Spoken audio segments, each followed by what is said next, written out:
Good day everyone. By the way, I'm Johnny Y. Portos from BSBA 2B.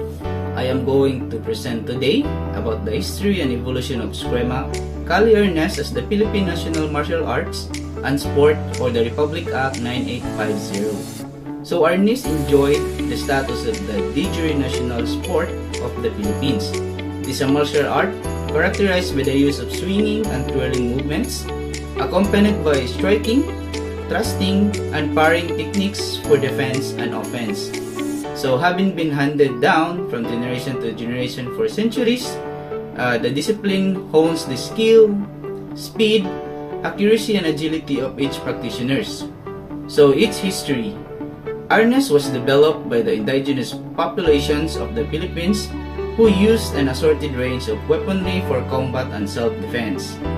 Encompassing both simple impact and edged weapons, Arnis traditionally involved rattan, swords, daggers, and spears. So in the year 1521, equipped with nothing more than bladed weapons and their first some Arnis abilities, Filipino islanders defeated Ferdinand Magellan's armored, a musket-bearing Spanish conquistador, forces when they tried to invade.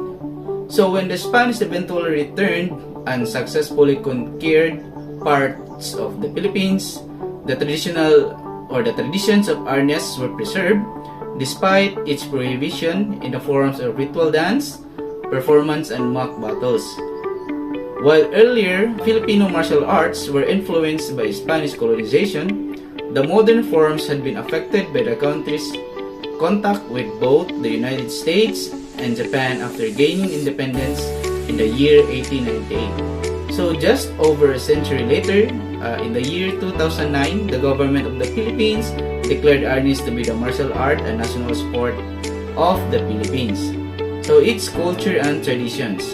Arnis is otherwise known as Eskrima, Kali, and Garote, and even more names in different Filipino regional languages.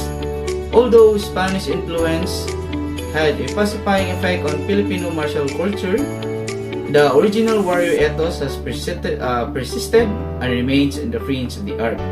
So Arnis, the death matches were outlawed as late as 1945, yet, as Mark V. Wiley explains, in Filipino martial culture, they still plays in private today. So the Philippine government's declaration of Arnis as the national sport has codified a clear martial culture.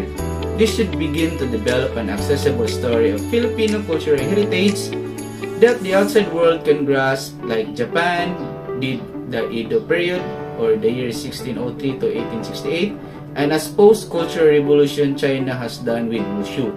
So the RA 9850 was approved by Prospero C. Nograles, the Speaker of the House of Representatives, and Juan Ponce Enrile, the President of the Senate that time. So this act is a consolidation of the Senate Bill number 3288 and House Bill number 6516 was finally passed by the Senate and the House of Representatives on October 14, 2008, approved and signed on December 11, 2009 by our President Gloria Macapagal Arroyo.